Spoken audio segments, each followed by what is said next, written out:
Hey team, Kate and I are sitting trying to test run the scenarios for the grade pass back, and so we've run into an issue with the app not being installed for teachers.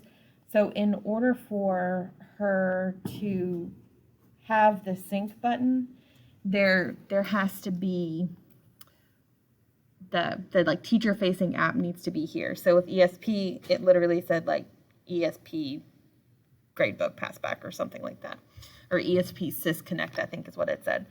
And so typically, she would be able to click on that link, verify that the grading categories are mapped, and then like that would be the configuration. And then once that was done in her gradebook, she would be able to click here, and there would be a sync button here.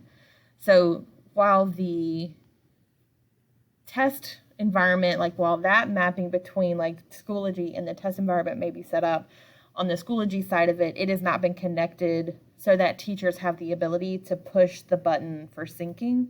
So I'm not sure who, I think Tess, maybe it was you that was going to do that part, but also like I tried clicking around just to make sure that they haven't moved anything in the last few months. But even in like when you add an assignment, there's nothing there that says anything about the gradebook syncing or about gradebook passback. So once the Schoology Sys Connect system once those two things are talking and launched or installed in such a way that teachers have access to it, it'll appear here, and then we can start test running the scenarios. But until she has the app installed for her course, she's not going to be able to like click the sync button, because you'll notice like in her course section, or in her course, there's no sync option. Normally the button would be like right here.